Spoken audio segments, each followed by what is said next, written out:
प्रेमियों से अनुरोध है कि आप यथाशीघ्र तथा स्थल पर आकर अपना स्थान ग्रहण करिए। कुछ ही समय में हमारे महाराज श्री व्यास पर विराजमान होंगे और आप कथा श्रवण कर सकेंगे। श्री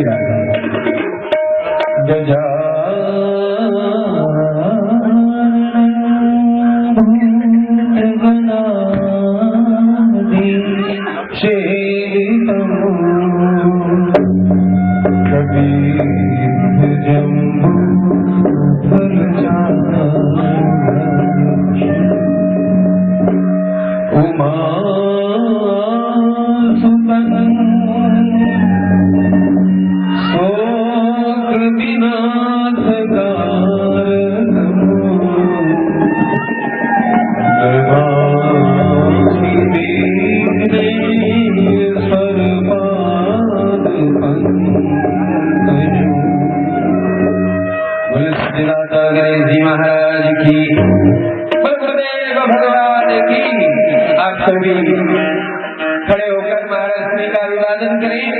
बोलो गुरुदेव भगवान की, बोलो वृंदावन बिहारी लाल की। आप सभी खड़े होकर महाराज श्री का अभिवादन करें। बोलो गुरुदेव भगवान की। आप सभी अपने अपने स्थान पर बैठ जाएं।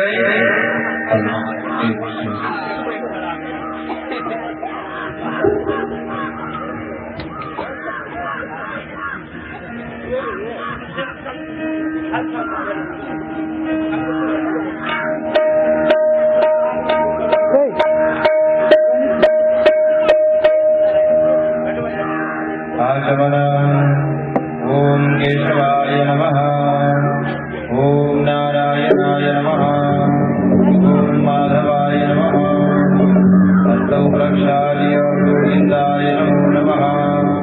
वितरक्षमित्रो वा सर्वावस्थाङ्गतोऽखिलायश्वरे पुण्डरीकाक्षस्तवायाभ्यन्तरशुचिः पुण्डरीकाक्षपुनातो पुण्डरीकाक्षपुनातो पुण्डरीकाक्षपुनातो। स्वस्ति न इन्द्रो वृद्धश्रवाः स्वस्ति नः पूषा विश्ववेदाः स्वस्ति नस्तार्क्ष्यो आरिष्टनेमिः स्वस्ति नो बृहस्पतिर्दधातु स्वस्ति त्वयाज्ञासाख्या पुण्यकल्याणप्रतिदा विनायकप्रिया नित्यं तां स्वस्ति ध्रुवन्तु नः हस्ते अक्षतपुष्पाणि गृहीत्वा जतो यतः समीहते ततो नो अभयं पुरुषन्नः गुरुप्रजाभ्यो भयन्नः पशुभ्यः सुतान्तिर्भवतु। श्रीमन्महागणाधिपतये नमः। संकल्पः अस्य गन्धाक्षतपुष्पद्रव्यजलमादाय संकल्पं कुर्यात्। ओम विष्णवे नमः, ओम विष्णवे नमः, ओम विष्णवे नमः। तिथिवार तथा विष्णु नक्षत्र विष्णुरेव च योगस्य करणं विष्णुं सर्वं विष्णुमयं जगदेवं ग्रह गुणगण विशेषेण विशिष्टायां लीलायां पुण्यायां शुभ पुण्यतिथौ गोत्रः। अपना गोत्र में उत्पन्नोह।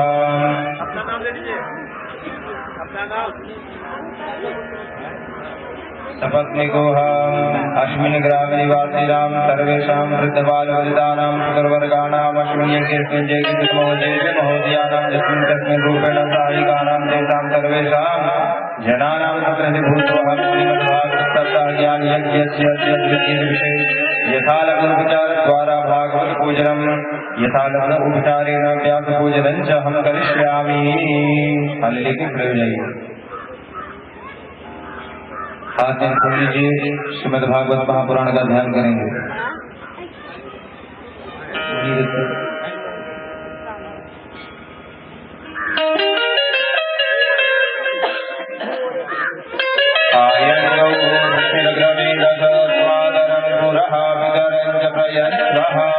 पुराणपुरुषोत्तमाय नमः। श्रीमद्भागवत महापुराणाय नमः। ध्यायामि ध्यानार्थे अक्षतपुष्पाणि समर्पयामि। चंदन लगाइए।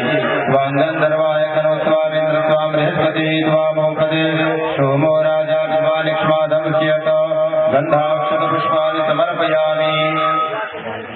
धूप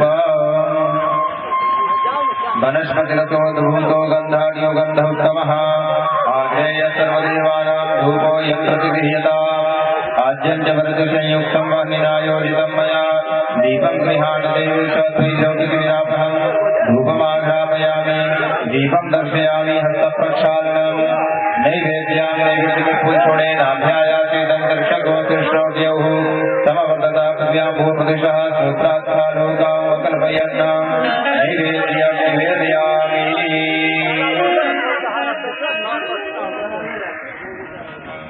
हस्तप्रक्षालनं नैवेद्यं परिगञ्जामि नाभ्यायाचेदं दर्शको कृष्णोद्यौः समवर्तता पृथिव्यां भूर्भुदिशः सूत्रात्मालोकावकल्पयन्नां नैवेद्यं निवेदयामि। ध्यानान्ते आत्मनियन्त्रं समर्पयामि। ओम प्राणाय स्वाहा अपानाय स्वाहा व्यानाय स्वाहा उदानाय स्वाहा समानाय स्वाहा। कृताय पूजाय साधुपुण्यार्थे द्रव्यदक्षिणां समर्पयामि। दक्षिणाय कृताय पूजाय साधुपुण्यार्थे द्रव्यदक्षिणां समर्पयामि। तत्प्रार्थयेत यं प्रव्रजन्तमनुपेतमपेतकृत्यं द्वैपायनो विरहकातरया जुहावो पुत्रेति तन्मयतया तनवो विनेदुस्तं सर्वभूतहृदयं मुनिमानतोऽस्मि प्रार्थनापूर्वककोटिनमस्कारान् समर्पयामि। हस्ते जलं गृहीत्वा अनया पूजया श्रीमद्भागवत महापुराणप्रियतान्नमः व्यासपूजना।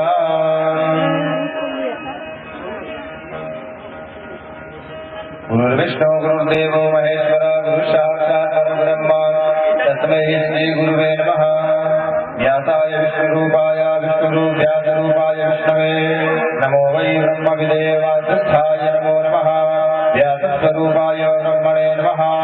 गन्धापान्तु सुमङ्गल्यं चास्तु अक्षतापान्तु आयुष्यमस्तु पुष्पाणि पान्तु शौच्यमस्तु ब्रह्मणे नमः।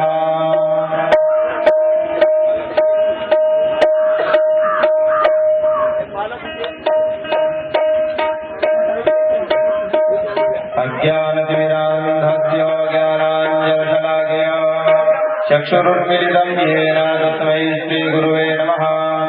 दैवाधीनं जगत् सर्वं मन्त्राधीनं च देवता हे मन्त्रा ब्राह्मणाधीना तस्मात् ब्राह्मणदेवता।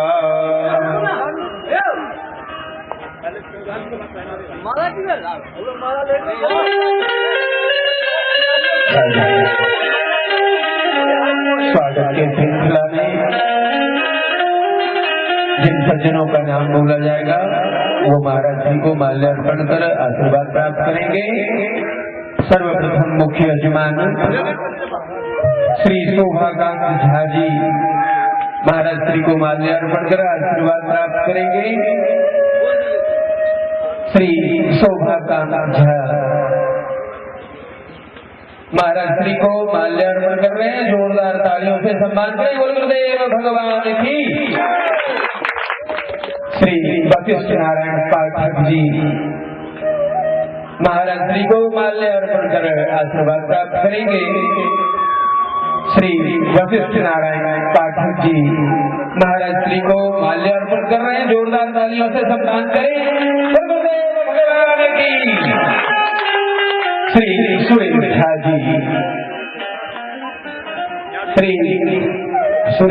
जी महाराज श्री को माल्यार्पण कर रहे हैं। गुरुदेव भगवान की। चंद्रकांत झा जी गुरुदेव भगवान की। महाराज श्री व्यासपीठ पर विराजमान हो चुके हैं। अब महाराज जी की प्रार्थना, हे गुरुवर आप कृपा कर हमें भागवत ज्ञान गंगा में गोता लगवाए। श्रीमान गुरुदेव भगवान। यंत्राधिष्ठात देवता भ्यो नमः। सर्वोपचारार्थी गंधाक्षर पुष्पाणि समर्पयामि। नमस्करोमि। ब्रह्मणे नमः। गन्धापान्तो शुभङ्गल्यञ्चास्तु। अक्षता पान्तो आयुष्यमस्तु। पुष्पाणि पान्तो सौभाग्यमस्तु। दक्षिणा पान्तो बहुधनञ्चास्तु। ब्रह्मणे नमः। कर्पूरनीराजनम्।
मधुव्रतो नेक्षुरकं वीक्षते तवामहस्तं दिविपादं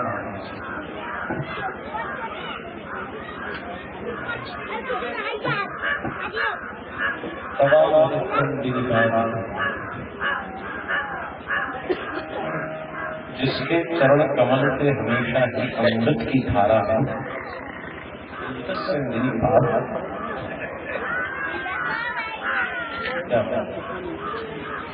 कवि कहते विष्णुपादा विष्णुभूता गंगा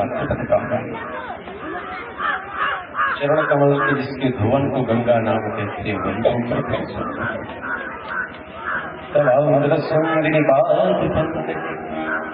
जिसके चरण कमल में हमेशा अमृत की धार रहती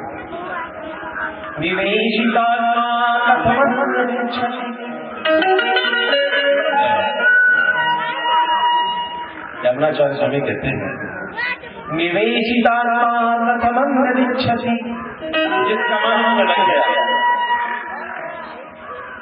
क्या बात, तेरी तकदीर में दिलों को खींचने वाली निपात पंकजे निवेशिता कथमन्यदिच्छति, जिसका दर तेरे दर पे झुक गया, उस सर को कोई और दर झुका नहीं सकता। जिसका सर तेरे दर पर झुक गया, उसके सर को झुकाने की किसी और दर में कोई ताकत नहीं। वो कहते हैं जब जो सर उस दर को दर नहीं कहते, जिस दर पे सर नहीं झुकता, उस सर को सर नहीं कहते जो हर दर पर झुक जाता है। झुको तो ऐसा झुको फिर झुकने की नौबत पर, झुको तो ऐसा झुको कि फिर कभी झुकने की नौबत न आए। गिरो तो ऐसा गिरो कि फिर कभी पांव न लड़खड़ाने पर। उस्ताद के पास गिरोगे तो ऐसा उठोगे कि फिर गिरने का मौका न मिलेगा, और यूं अकेले गिरते चले जाओगे, हर पग पर गिरते रहोगे, संभलते रहो। तमाम संदीपात तुम्हारे चरणों में अकाल विष्णु पादों चरणों पंकजे, जिसके चरण कमल में क्या है? अमृत की छटाक नहीं है, अमृत की बूंदे नहीं है, अमृत का निर्झर स्रोत है, जलधार है। जब जब शालिग्राम को कुछ स्पर्श करके जो कोई भी जल बह जाए वो अमृत कहलाएगा। वो तो और यदि ये दिल तेरे चरणों में लग गया तो अन्य क्षति, फिर और ऐसा मांगो कि फिर मांगने एक फकीर गया बादशाह अकबर से कुछ दरख्वास्त करने के लिए कि कुछ मांग ले। बादशाह ने कहा अभी नमाज का मोहम्मद दे दो, फिर हम तुमसे कुछ गुफ्तगू करें। बादशाह नमाज अदा करने लगी, अपनी झोली को फैला दिया, या मौला इस झोली को भर दे, झोली एक घूंघट डाला। फकीर ने देखा कि ये बादशाह कुछ मांगता है कि मेरी झोली खाली थी। क्या फकीर समझ गया कि मैं मांगने किससे आया है। बादशाह अकबर ने नमाज अदा की, कुछ मोहलते रस्म अदा किए, पहुंच गए फकीर के पास, पूछा क्या चाहिए तुम्हें? बोला बादशाह मैं तुझसे क्या मांगू?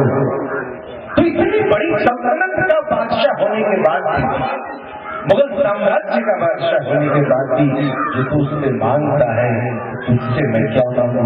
तू तो खुद कमी को झेलता है, तेरे जीवन में पूर्णता नहीं आई। जब तेरे से बाजी होगा, तेरे से ज्यादा होगा, तो कुछ मुझे मिलेगी। मुझे अभी खुद कमी है, मैं परवरदिगार से कहता हूँ कि तेरी झोली भर दे, क्योंकि तेरी झोली अभी तक भर गई। निवेशिता समन्वदिच्छति, क्या चाहिए तुम्हें? क्या चाहिए? वही बादशाह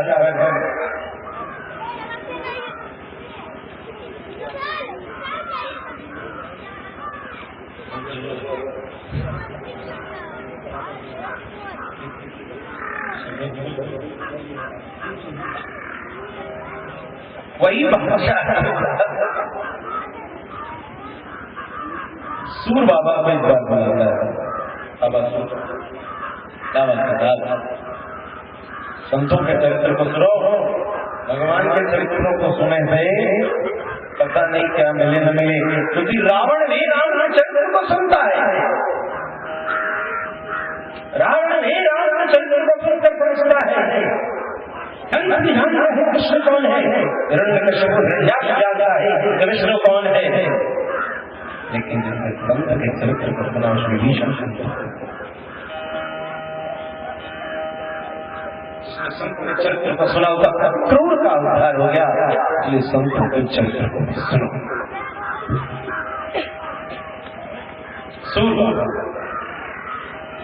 मुलाकात हुई, बादशाह ने कहा बाबा सबसे अच्छी कविता कौन लिखता है? सूर ने कहा मैं लिखता हूँ, क्योंकि मेरी ऐसी कोई कविता नहीं जिसमें घनश्याम का नाम है। सूर ने कहा मेरी जीवन की ऐसी कोई रचना नहीं जिसमें घनश्याम के अमृत बिंदु न हो, और यदि वो अमृत तत्व है तो मेरा कविता श्रेष्ठ।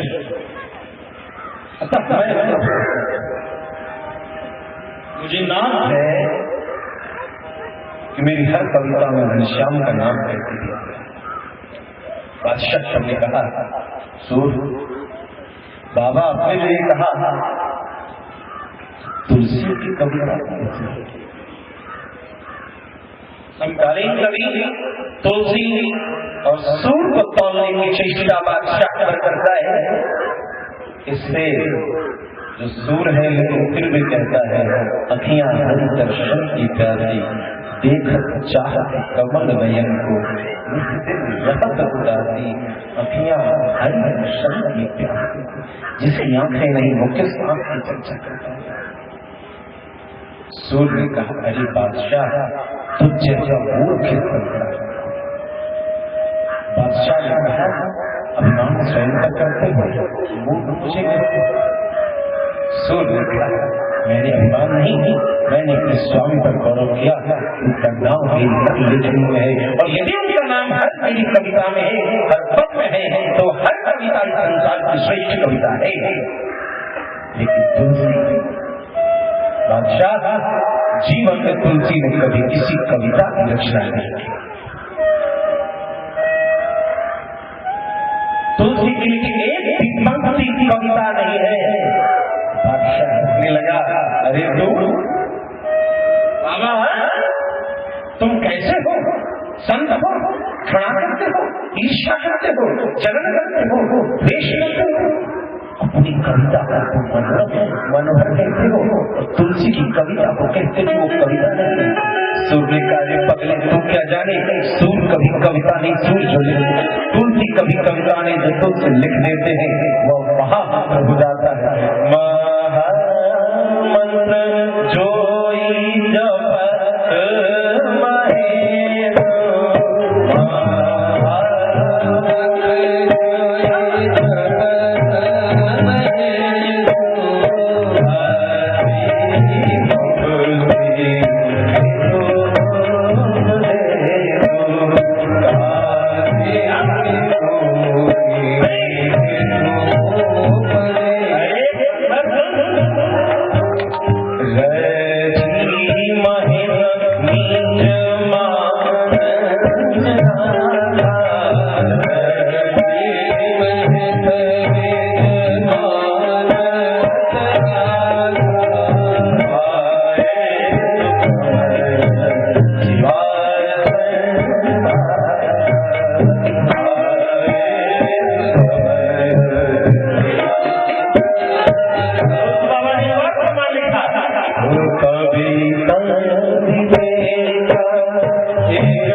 रचना करने वाले रचयिता लिखते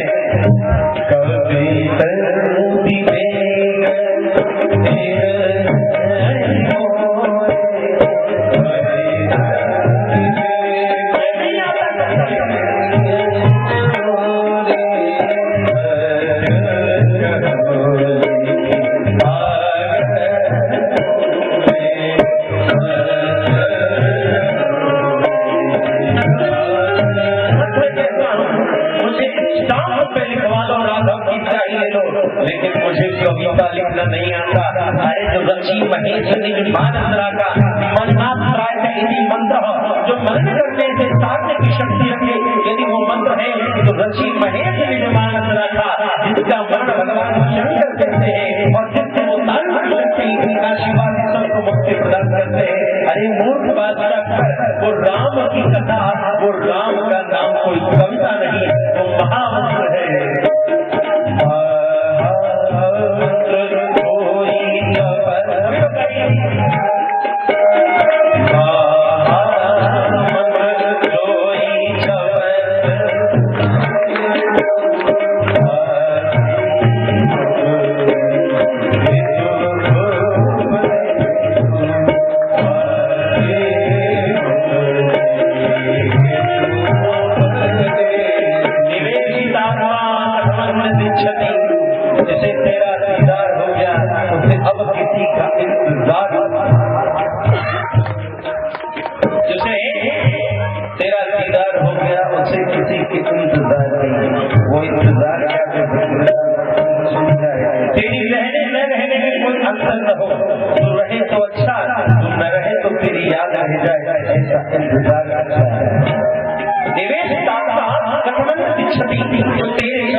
जगत का कारण है राम गोसाई ना सही सबको लेकिन वो कहता है करुणान भान सुजान नहीं जाना यही भान उसी से तो करुणा नहीं, तुम्हारे हृदय में प्रेम होगा, तुम्हारे हृदय में करुणा होगा, तुम्हारे हृदय में दया है। राघव को दया है, राघव क्षीर सिंधु में शयन करने वाले वैकुंठनाथ भगवान प्रेम सिंधु रूप में आज अवतरित होते हैं वसुंधरा, तो दो रूप हैं, एक राम और कृष्ण। यही कृष्ण है, यही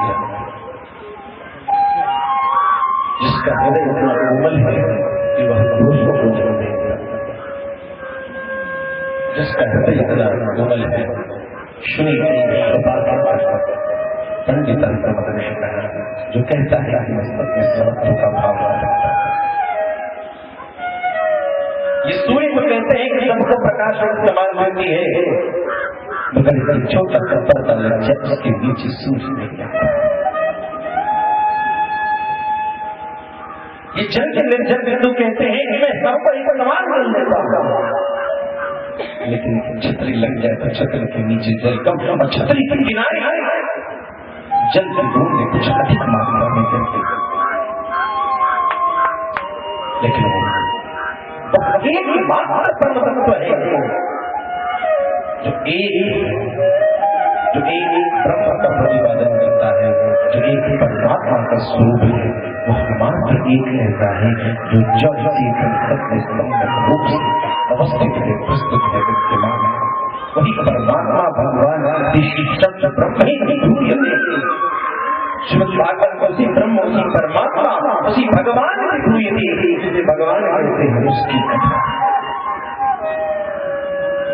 सच्चिदानंद विश्व सत्यानंद, जो विश्व की उत्पत्ति, विश्व के पालन, विश्व के संहार का परम कारक तत्व तापत्रय श्री कृष्णाय तीनों तापों को नष्ट करने वाला ऐसा कृष्ण,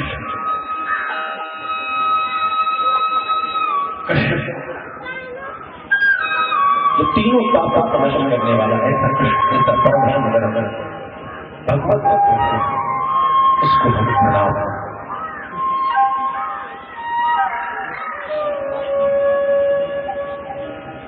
भगवान श्री चरणों में अपना प्रणाम निवेदन करने से सब कुछ रहता है।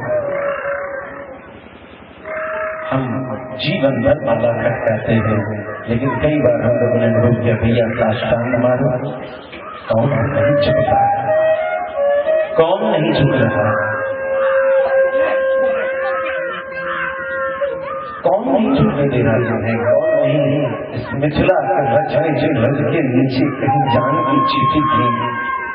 और आज भी है, क्योंकि फिर कभी ऐसा आएगा जिसमें मिथिला की जन्मभूमि को विदीर्ण करके मिट्टी के गर्भ में जानकी का उदय होगा। जिन रजों के नीचे जानकी जैसे प्रेम करुणा, जानकी जैसी परमता, जानकी जैसी परम धीर तत्व विद्यमान है, उस रचने करने से कौन रोक रहा है? क्यों नहीं झुक रहा? क्योंकि जो साधना तुमने की वो माना तो रावण ने भी खिटकाया बंधु, करता मन का चाहते मन का मन ठीक। बाबा कबीर भैया इतना माला जब रहे, मन का माला फेरा या नहीं फेरा, मन का माला फेरा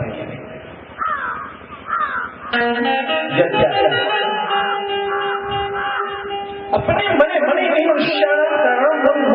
सिद्धांत, मन ही तुम्हारा बंध और मोक्ष का कारण है, तो क्या तुमने उसमें परिवर्तन किया ना?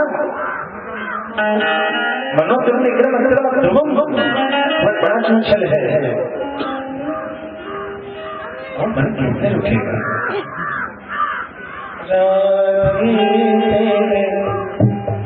चरणों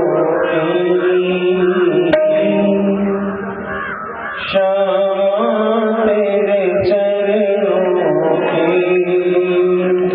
गर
जो तुम्हारे चरणों में मेरी प्रीति होगी तो फिर मुझे संसार में किसी और नहीं कर पाएगा। परिषद में रोशनी नदी के किनारे तनिक या बरात क्या कर लिया कि सिंह ऋषि की सिंह ऋषि के द्वारा श्राप मिल गई। 7 दिनों के भीतर में 7वें दिन तुम्हें तक्षक और आज परिस्थिति गंभीर है। यही भूमिका है श्रीमद् भागवत की।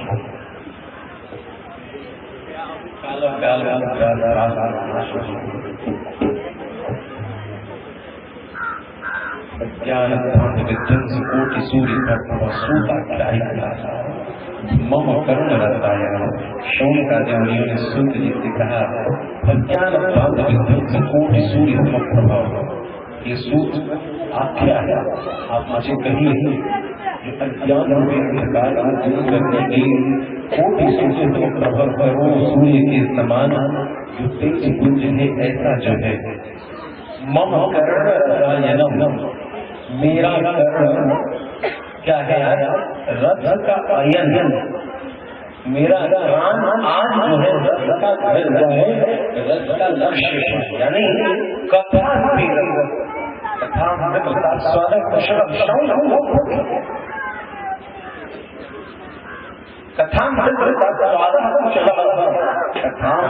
के स्वाद लेने में भी कुशलता है।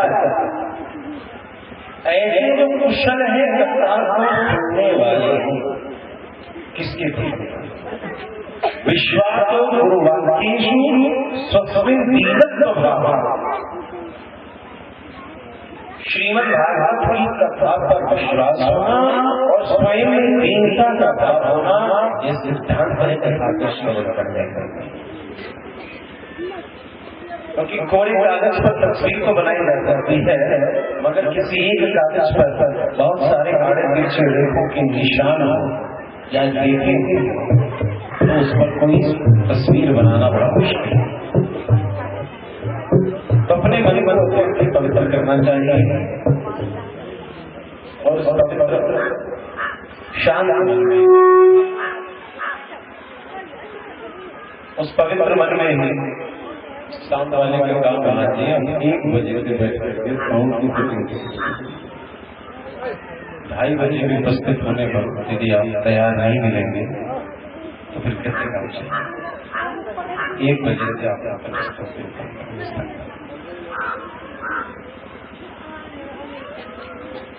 महाभारत का यह परिदृश्य समापन हुआ। उसी महाभारत के मध्य में एक विचित्र घटना है कि कर्ण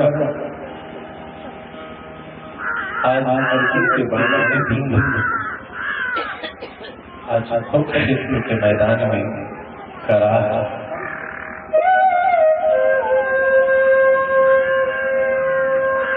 रथ का पहिया फंसा पड़ा है, फंसे हुए रथ के पहिए के बगल में लेकर खड़ा है। शरीर की पीड़ा करुण जैसे प्रबल पराक्रमी दुर्धर योद्धा के लिए बहुत नहीं, लेकिन आज मन की पीड़ करने को सकती है। क्यों भैया? क्योंकि अपने गुरुदेव परशुराम जिनसे बाहर नहीं करते थे, उनसे झूठ बोला था, आज उसका ये परिणाम। लेकिन जब जग में कोई आचार कृपाली करता थी, जब किसी का स्पर्श, किसी की याद, किसी की याद सुख नहीं पहुंचाती, तो मुख से अनायास शब्द निकलता है मां। और आज कर्ण को कर्ण ने सुन रखा है कि मंजुषा उस संतान एक सूत ने देखा और उसे ले आया। गंगा की लहरों प्रारंभ के जो कर्ण था, जो सूर्य पुत्र था, अभी भी कवच कुंडल अलंकृत सूर्य ने भी जिसे सुरक्षा प्रदान की, वह गंगा का गोद में जो मृत्यु की काल के मुंह में तैरता हुआ जा रहा था, अपने प्रारब्ध की प्रतीक्षा में न जाने आज गंगा का जलोर से अपने गोद में स्थान दे दिया। किनारे तट पर किसी तीर्थ में स्थान देगी, क्योंकि गंगा जहाँ है, गंगा का किनारा जहाँ है, गंगा का रस जहाँ है, गंगा का जल जहाँ है, वहाँ तीर्थ खोजने की आवश्यकता नहीं है। और मिल गया किनारा, तीर्थ कौन हो? सूत की पत्नी राधा को संतान नहीं, मां को संतान मिला, संतान को भगवती गंगा के कृपा स्वरूपा भगवती राधा का नाम स्वरूपा सूत की पत्नी राधा का निर्मल वंश मिला। वो साड़ी भले फटी हो, साड़ी भले पुराना हो, वो साड़ी किसी दरिद्र का हो, मगर यदि वो आंचल वहां का है तो वो विशाल है। प्रारब्ध ने ही मृत्यु में प्रस्तुत कर दिया, जनन की गोद से कहाँ प्रस्तुत किया तो दिव्य संसार समुद्र में ऐसा पड़ता था उस कर्ण को कैसे मृत्यु के प्रस्तुत की बात प्रारब्ध के टकराने वाली मान चल रहा था, सुरक्षा मिला आज करने को याद आता, आज तेरा कर्ण फिर से प्रारब्ध के भक्त और मुख से आया नाम लेकर कहा राधा राधा राधा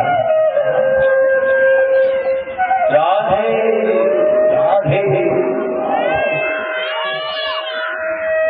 वो प्रिया ऐसा पता कि कर्ण का रक्त छूट गया, उन बाणों ने ऐसा पीधा कि कर्ण को दंड मिला। आज सभी प्रारब्ध के टुकड़ों को स्वीकार करता किसी और की नहीं, अपनी भगवती राधिका का नाम स्मरण करता हुआ अपने मुख से मां जगदम्बा राधे का नाम लेता, राधे राधे राधे। आज कुरुक्षेत्र के विशाल तंबू के भीतर बैठा श्याम वो पीताम्बर अपने उस अवस्था उसके समक्ष कोई राधे ढूंढता है, मगर कृष्ण आज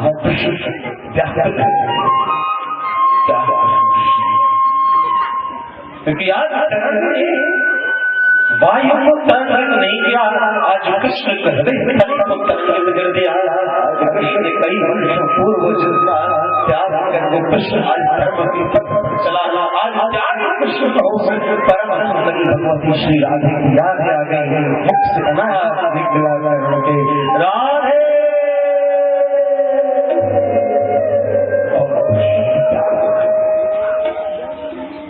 जब कृष्ण के करण राधा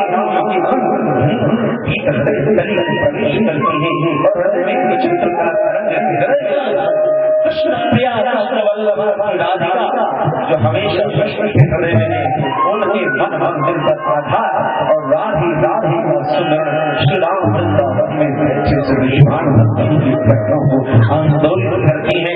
श्री राधिका जो कृष्ण की प्रतीक्षा में व्याकुल थी उठ पड़ी और ध्यान दिया जो कौन बुलाता है,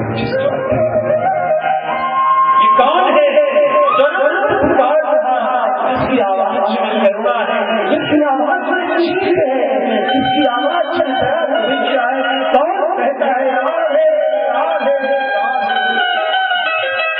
कृष्ण ने विचारा कि कुरुक्षेत्र की दिशा से वो कर्ण मेरा नाम पुकार रहा है, कि मेरा कृष्ण मेरा कृष्ण मेरा माधव मेरा श्याम मेरा वो बनवारी मेरा वो मुरलीधर वहां है। इस राधिका को वृंदावन से बाहर जाने की राधिका अब कृपा की प्रतीक्षा में जाकर कब कृष्ण आएंगे, कब कृष्ण आएंगे और दुखी कृष्ण आज दुखी व्याकुल बाणों से मुक्त करेंगे, मगर आज कृष्ण निष्ठुर है,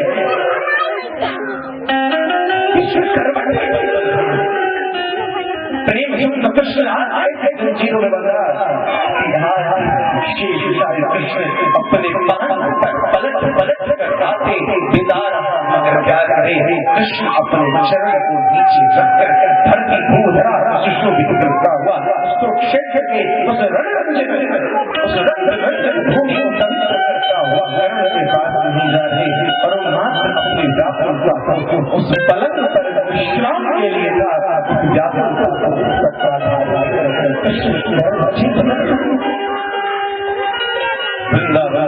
श्री राधिका ने देखा है कृष्ण इतना निष्ठुर है। लगता है मेरा मुरलीधर द्वारिका नाथ है, मेरा वो मुरलीधर मुरलीधर वो द्वारिका नाथ हो गया। अंतर्नाथ से श्री राधिका ने कहा कृष्ण क्या करते? कृष्ण ने पूछा क्या बोलती हो राधिका? तुम कुछ सुनते नहीं कृष्ण? श्रीमद भगवत की नहीं ऐश्वर्य ने कृष्ण कहते हैं हरि राधे तुम ये शिकायत करते तो फिर क्यों मेरी नाम की याचना करता है? वो आर्तनाद करता है जो व्याकुल होकर कहता है राधे राधे श्री राधे।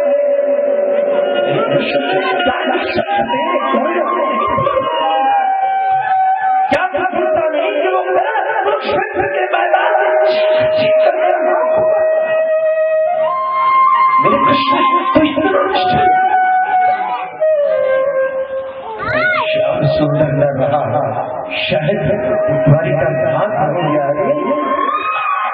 द्वारिका नाथ हो गया। राजा होता है, राजा में भेद होता है, राजा में इन चतुर्विधियों का आधार होता है। मेरे कृष्ण मैं श्याम से बात कर रही क्या वो मेरा श्याम क्या मेरा मुरारी नहीं वो मेरा बनवारी नहीं। कृष्ण कहता है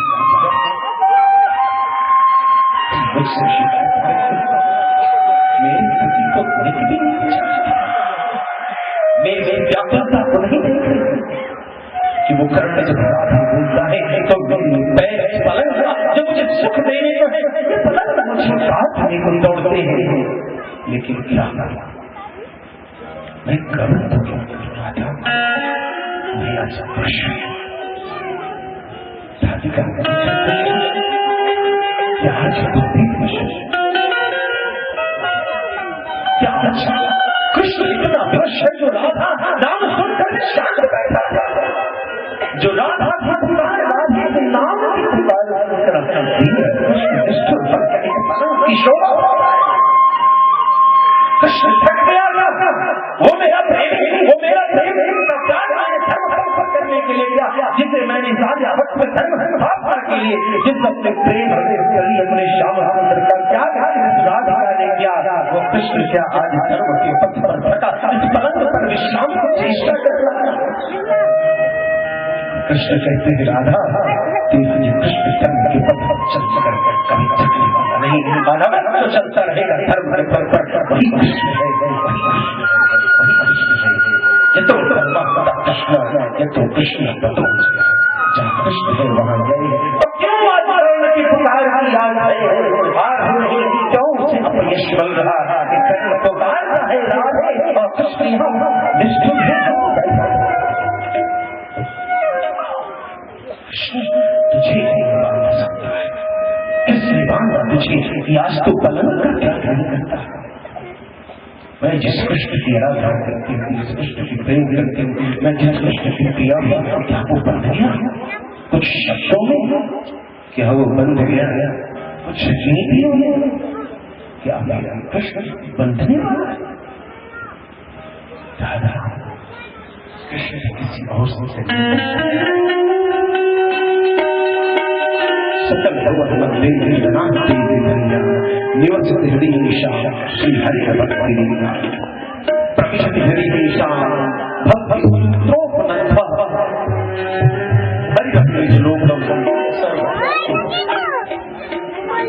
भक्ति सूत्रोपनंथ प्रेम ही रहता है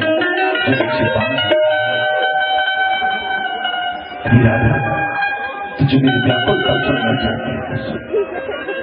ये वो कर्ण है जिसके बल पर दुर्योधन अपने 100 बालों की संगति कर 5 पांडवों पर आक्रमण किया। ये वो कर्ण है जिससे मैंने कहा कर्ण शांत हो जा, कर्ण शांत हो जा, महाभारत के संग्राम को रोक ले, ये वो कर्ण है कि जब द्रौपदी ने इसकी ओर देखा, अपने धर्म की गाथाओं का बखान करने वाला कर्ण, द्रौपदी जब धर्म के स्वरूप में धर्म की चिंगारियों को तपीती हुई कर्ण के नेत्रों की ओर देखती है कि कर्ण तू तो धर्म का सूत्रधार है, तू तो धर्म का सूक्ष्म दृष्टा है, तू तो कुछ बोल। लेकिन कर्ण चुप रहा, द्रौपदी चीखती रही और कर्ण चुप रहा। राधा, आज ये वही कर्ण है जो द्रौपदी की आतक ध्वनि को, द्रौपदी की सातक ध्वनि को सुनकर भी एक चढ़ स्थिति में बैठा रहा और तमाशा देखता रहा। एक तमाशा नींद के तरीके से यह कर्ण इसी का पागल है।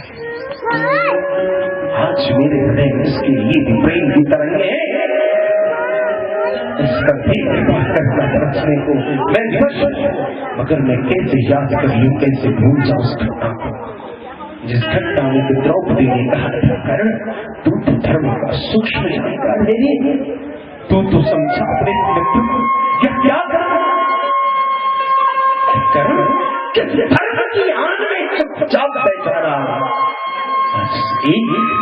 एक अपराध की सजा है, आज कर्ण करा रहा है और आज तेरा कृष्ण उस द्रौपदी की व्याकुलता को अपने भीतर दर्शन करता हुआ, आज द्रौपदी की व्याकुलता थी वही कृष्ण अपने ऊपर आधार कर एक अनुभव कर रहा कि द्रौपदी कितनी व्याकुल हुई होगी। इस केशव ने द्रौपदी के चीर को प्रदान किया, मगर द्रौपदी ने जो व्याकुलता का अनुभव किया, आज वो कृष्ण उसी व्याकुलता का अनुभव कर रहा है। राधिका कहती ये सत्य है, कर्ण का अपराध अक्षय है, फिर भी मेरे कृष्ण तो मेरे नाम की प्रतिष्ठा, तो मेरे नाम की प्रतिष्ठा। त्रिपुर सुंदरी वृंदावन विराज की भगवत श्री राधा की प्रेरणा से आज कुरुक्षेत्र के उस अंधेरे को चीरता श्याम सुंदर कर्ण के पास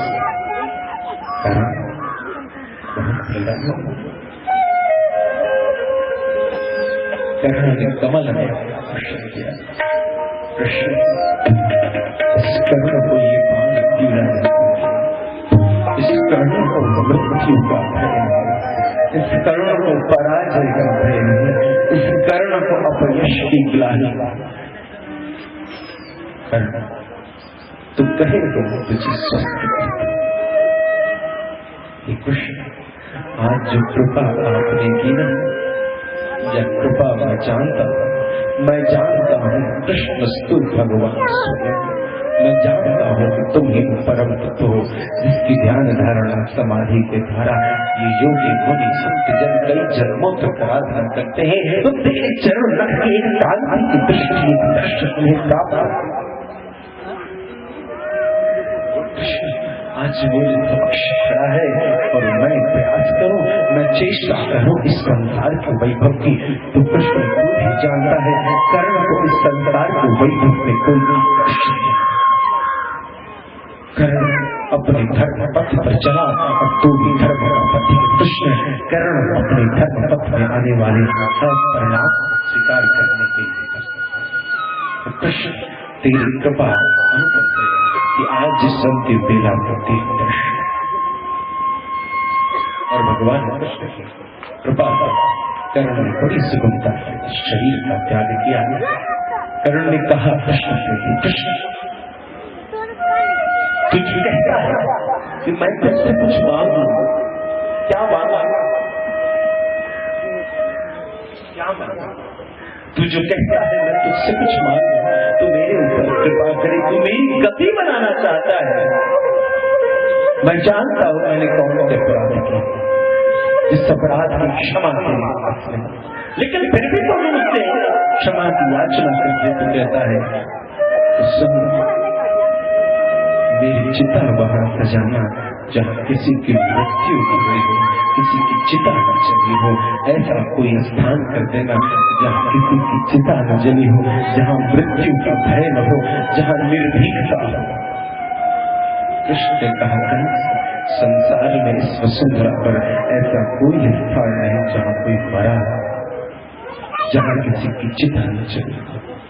कंस, यदि तू कहता है कि तू उस स्थान पर तेरी चिता सजे, ये ले मेरे ये करकंज जो हमेशा निर्भीकता के स्थान है, जो अभय के वरदान है। कि कंस, मैं तेरी चिता अपनी हथेलियों पर सजाता हूँ और भगवान कृष्ण स्वयं कंस को अपनी हथेली पर चिता के धर्म के पथ पर चलने वाले उस कंस की अंतिम गति के लिए आज कृष्ण स्वयं चलने को तैयार है। कि कंस तू जीवन भर जिस धर्म के पथ पर चलता रहा, उन सभी तपिशों को या कृष्ण उन सभी तपिश को अपने भीतर आत्मसात करेगा। तेरी हर तेज, तेरी हर धर्म पर चलने वाली उस तपपुंज को कृष्ण स्वीकार करता है। अनंत नाम तक कर्ण तेरा नामकरण होगा, तेरी चर्चा होगी कि कर्ण जैसा धर्म धुरंधर शायद ही कोई वसुंधरा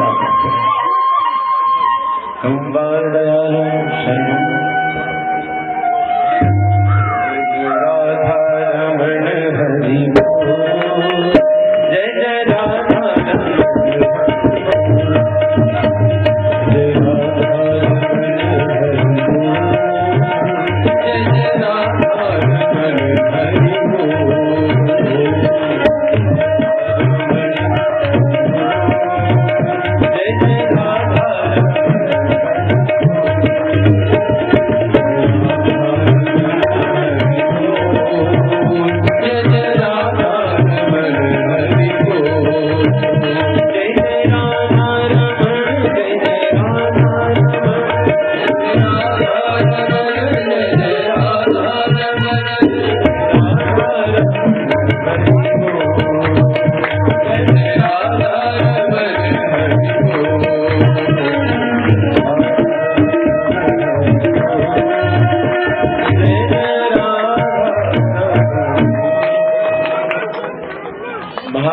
संग्राम की पूर्ति के पश्चात राज्याभिषेक आदि सब हो गया।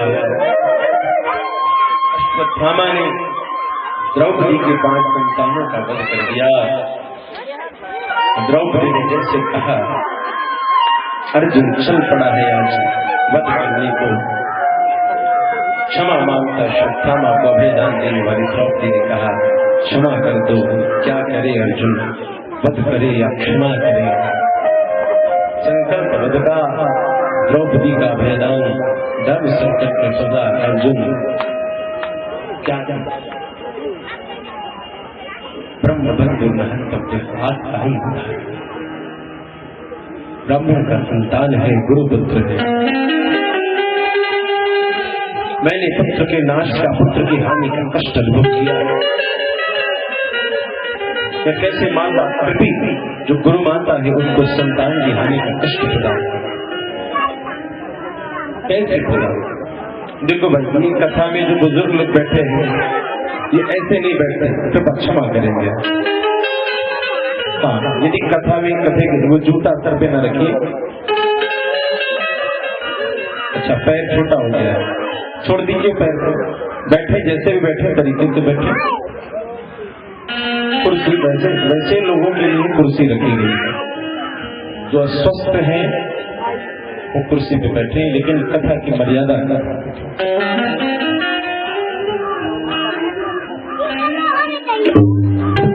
इतनी सूक्ष्म है कि अर्जुन धर्म संकट में,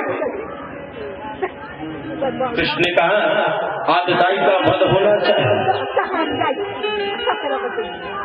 लेकिन ब्रह्मबंधु है इसलिए मारने योग्य क्या मणि छीन लिया, मुंडन कर नगर से बाहर। तब उस अश्वत्थामा ने आज अपमान को प्राप्त अश्वत्थामा ने जैसे प्राण जलाया, वो ब्रह्मास्त्र चल पड़ा। अर्जुन ने दूसरा, श्री वेदव्यास ने दोनों को रोकी, दोनों की गति को रोका। अर्जुन को तो परावर्तन विपरीत अवस्था में लाने का ज्ञान, लेकिन अश्वत्थामा वो बाण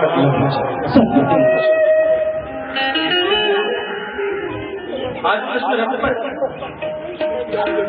हस्तिनापुर में राज्याभिषेक, आज गरुड़ध्वज अपनी गरुड़ध्वज रथ पर बैठते हैं। अर्जुन का रथ कपिध्वज है, उस पर हनुमान का चिन्ह है, और गरुड़ध्वज भगवान विष्णु का जहां भी मंदिर होता है वहां गरुड़ध्वज की स्थापना होती है। गरुड़ध्वज हनुमान, हनुमध्वज अर्जुन, भक्त का चरित्र, भक्त की पहचान हनुमध्वज से, और भगवान की पहचान गरुड़ध्वज।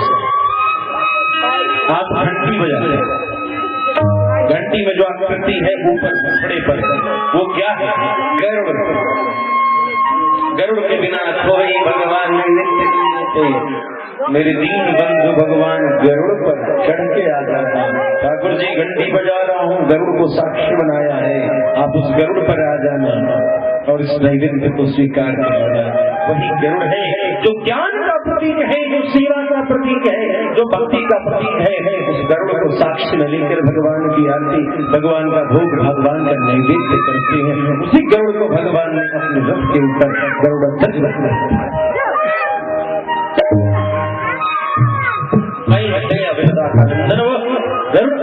भगवान कृष्ण के रथ की शोभा और तारों की तार की बैठकर सबसे हाल समाचार।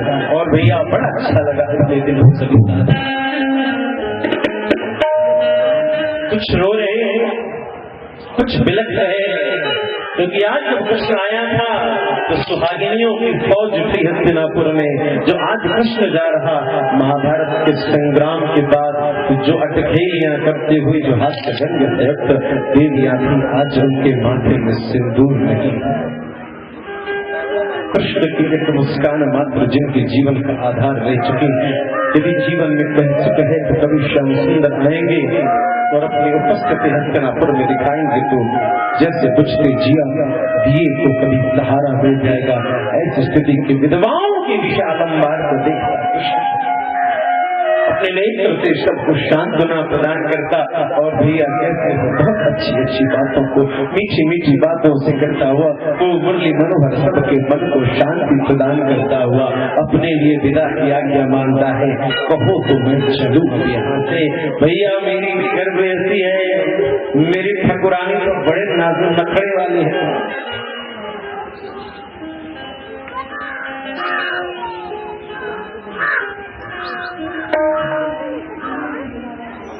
मेरी ठाकुरानी बड़ी नाजुक नखरे वाली।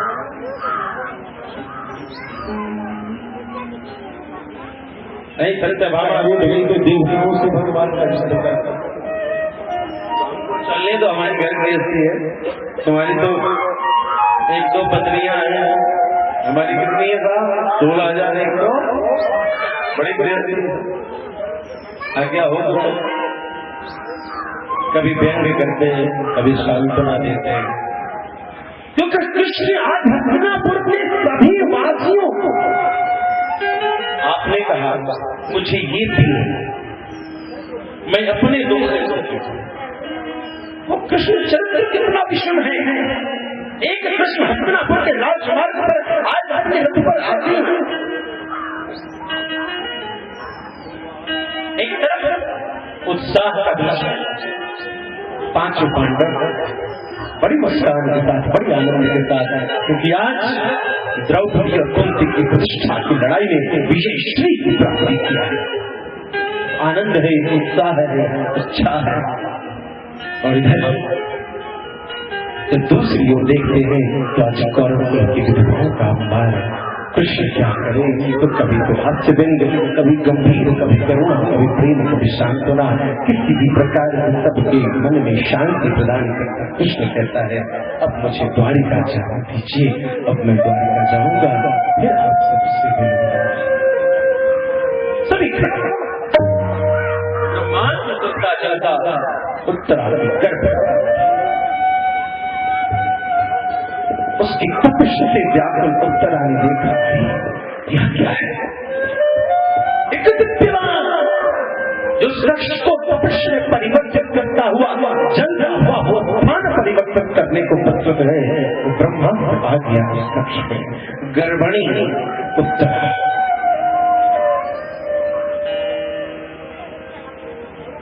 जिस संतान के कारण उत्तरा ने अपने पति परम वीर अभिमन्यु की संगति नहीं की, सती गति को प्रदान नहीं किया, आज उत्तरा उसी गर्भ की ओर बढ़ते उस दिव्य तेज ब्रह्मास्त्र का दर्शन। विराट कन्या उत्तरा श्रीमद् भागवत की कई प्रसंगों में मिथिला नंदिनी आज उत्तरा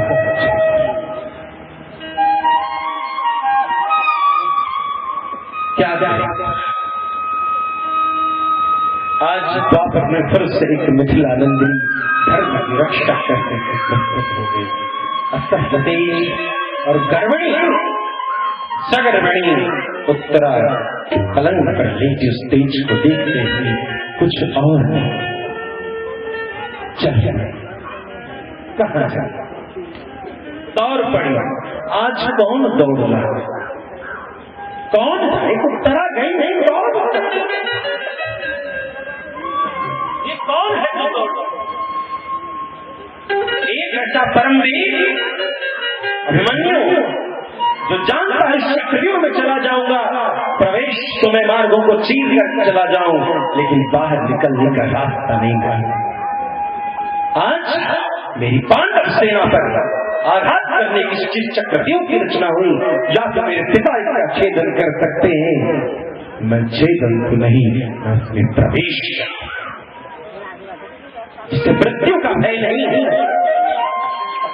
जो अपने प्रतिष्ठा के लिए, धर्म की रक्षा के लिए, धर्म के चित्र में जो काल के गाल में भी मुस्कुराता हुआ प्रवेश करता है, उस परमवीर से बचा। जब अर्जुन कभी खरदाता उसकी गांधी पर बाण खरदाते, एक क्रिस्तीय धर्म है, यह क्या है, ये कौन सा युद्ध है? तो कृष्ण जी संबंधियों की याद दिलाते, हे अर्जुन किस धर्म की, किस युद्ध की बात करता है? एक सुकोमल बालक और इतने अन्य योद्धा, एक ऐसे वीर बालक को इन सबने मिलकर प्रहार किया, इन धर्मियों के लिए धर्म की बात करता है। अर्जुन मुझे उस बंदी के प्रति किए गए सारे कृत्यों का प्रतिहार चाहिए। अर्जुन का पिता है, आज एक मामा अपने भांजी की पुकार करता है, सुभद्रा तने अभिमन्यु की रक्षा न कर सकने वाला आज व्याकुल है। मैंने सबकी रक्षा की, मगर अपने बहन उस परम वीर योद्धा संतान की रक्षा करने को मैं उपस्थित न रहा, जो परम वीर था, जो सामर्थ्य रखता है काल से भी टकराने का, वो अभिमन्यु इन सब पर असंख्य योद्धाओं ने मिलकर प्रहार किया, और वो अभिमन्यु लड़ता रहा, मगर जिसने अपने कुल, अपने पिता, अपने धर्म और इस युद्ध की प्रतिष्ठा के लिए जो कभी भी भूमि में नतमस्तक न हुआ और वीर गति को प्रदान किया, हे अर्जुन मुझे उस अभिमन्यु के वध का प्रतिहार आज उसकी बहू परम वीरांगना उत्तरा सामा मामला या मृत्यु से डर कर दौड़ने वाली अबला नहीं है, उसे किसी ब्रह्मास्त्र के विद्यालय की तेज ने नहीं फटाया। आज उत्तरा व्याकुल ब्रह्मास्त्र से मृत्यु के भय से नहीं, आज उत्तरा दौड़ रही है कि मैं मर जाऊंगी। मन्यु की पत्नी को रोने का अधिकार नहीं, लेकिन मृत्यु स्थिति में इतनी तुच्छ सोच पर व्याकुल होकर दौड़ने वाली ये कौन, ये किस कुल की है? ये उस कुंती की पौत्र वधू है, जो कुंती जब प्रश्न होता है ये 5 संतान किसके हैं, क्योंकि पांडु जब स्त्री समागम नहीं कर सकता, तो आज तुम वन में जाती तुम पांडु के साथ हो, और पांडु से हीन एक विधवा स्वरूप में उपस्थित होने वाली कुंती, ये 5 संतान है किसके? उस चुप कुंती ने जब कथा की, जब नेत्र से कई प्रश्नों के अंबार गिर गए, तो जिस कुंती की प्रस्तुति के लिए, संस्तुति प्रदान करने के लिए देवताओं ने नवमंडल को भेज दिया और सबने कहा ये संतान हमारे हैं। पांडु की आज्ञा से ही कुंती ने हम सभी के तेज को स्वीकार किया और ये संतान पांडु की प्रेरणा, पांडु की इच्छा का फल है। ये उस कुंती की पवित्र वधू है जो जब जिसके बच्चे चलकर रात में मिलने को लाक्षा करने तैयार होते, कुंती व्याकुल नहीं, जिसके परम बलि भीम को विश्व लाने की चेष्टा की जाती, कुंती व्याकुल नहीं होती। वनवास को प्रस्तुत जिसके पुत्र है जो कुंती व्याकुल नहीं होती। युग में छल होता है, कुंती व्याकुल नहीं होती। कुंती धीर है, कुंती गंभीर है, कुंती परम आदर्शधारी है। जो जितनी गंभीर है वो व्याकुल। महाभारत का संग्राम रुकता चला जाए, रुकता चला जाए। आज कृष्ण दूत बन कर आए और दुर्योधन ने दुष्कर्म किया कि बांध कुंती का हृदय फट गया। दूत भेजा, बोला बुलाओ मेरे पुत्र युधिष्ठिर। युधिष्ठिर है, आ जाते हैं। युधिष्ठिर अब यदि कृष्ण ही कहे कि महाभारत के संग्राम को रोक दो तो महाभारत के संग्राम को रोक दो। युधिष्ठिर ने कहा तेरा पुत्र युद्ध के लिए हमेशा प्रस्तुत रहा, लेकिन तेरी आज्ञा है आज क्या हुआ कि आज तुम अपने ही सुर वंश के नाश के लिए तो मुझे क्या दे रही हो? ऐसी कौन सी पीड़ा हो? आज राज्यसभा में दुर्योधन कृष्ण को मारने की चेष्टा करते, वो कृष्ण जो जब कभी हमारे जीवन में व्यथा आती है, व्याकुलता आती है, जो कृष्ण हमसे प्रेम करता है, जो कृष्ण हमारी रक्षा करता है, जो कृष्ण हमारी नीति का, हमारी धर्म का, हमारे जीवन का आधार है, उस परम दयालु कृष्ण का अपमान किया है। युधिष्ठिर यदि तू मेरा संतान है और यदि तो मेरी आज्ञा पर सब कुछ करने को प्रस्तुत है तो मुझे मेरे कृष्ण के अपमान का उत्तरा प्रताप है। इससे ये उत्तर किसकी? ये बहू है, ये किसी लपटों जिस संतति का जन्म, ये जैसी देवी का जिस संतति का जन्म हुआ। कहते हैं यज्ञ की लपटें तो उज्जवल होती है, मगर ये हाथ डाल दोगे तो यज्ञ की लपटें तुम्हें जला जाएंगी। कुछ ऊपर से लोगे तो हाथ में कालिक लग जाएगी।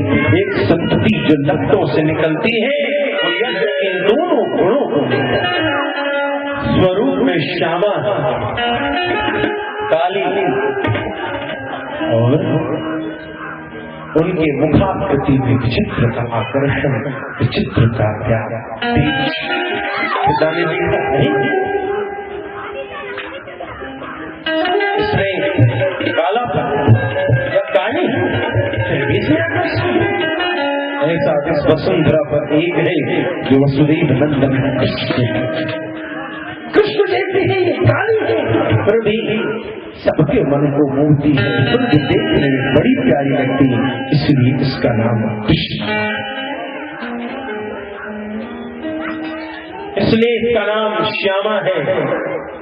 यज्ञ की लपटों से इसका जन्म हुआ है, इसलिए इसका नाम याज्ञ है। वनवास को जाता पांडव सेनापुर के मार्ग पर कृष्ण खड़े, द्रौपदी 5 पतियों के साथ वन की ओर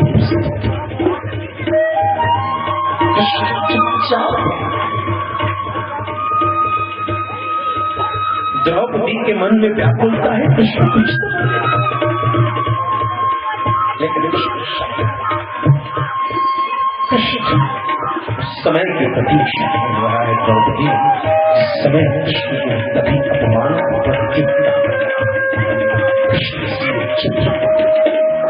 समुद्र के भीतर जो तेज होता है उस तेज का आंकड़ा कभी समुद्र के ऊपर बैठने वाला जहाज नहीं करता।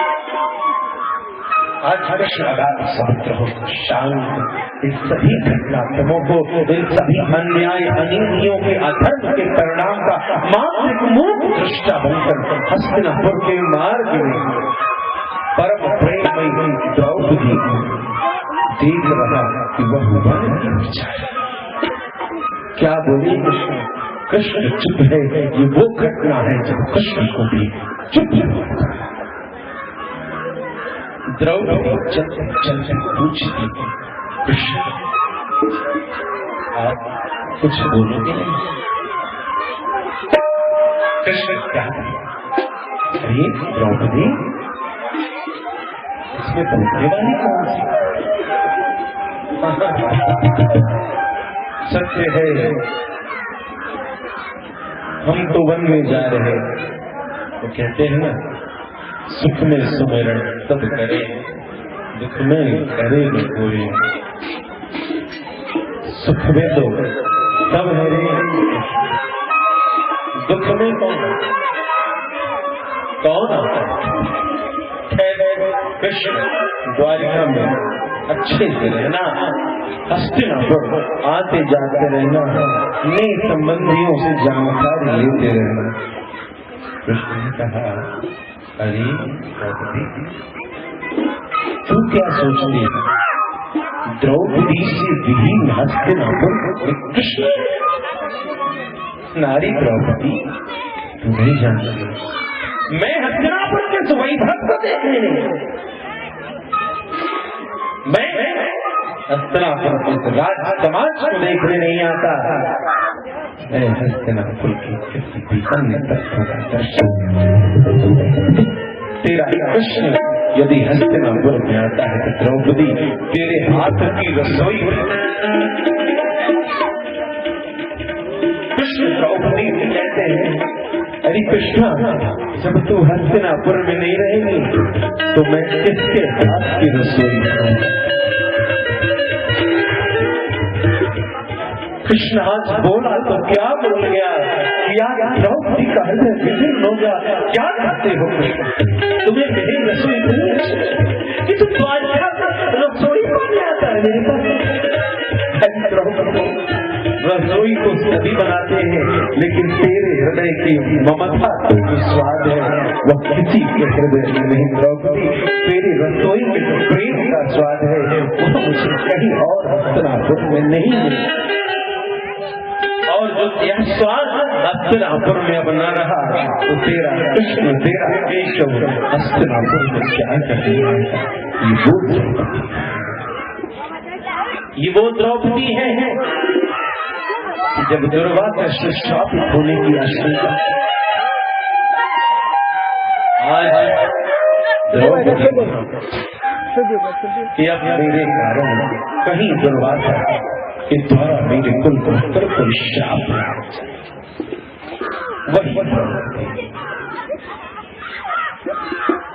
वही द्रौपदी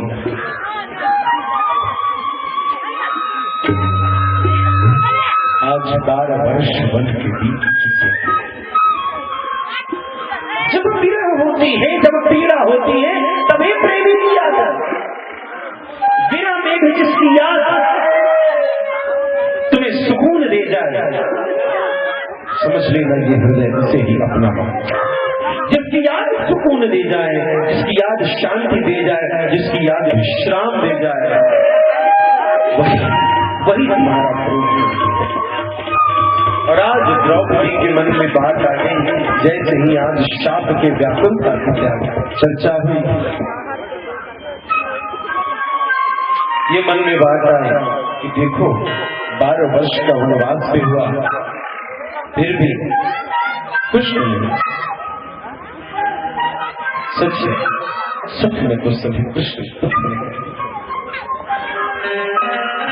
कि तमेश वीरांगी को चीरता कृष्ण दौड़ा द्वार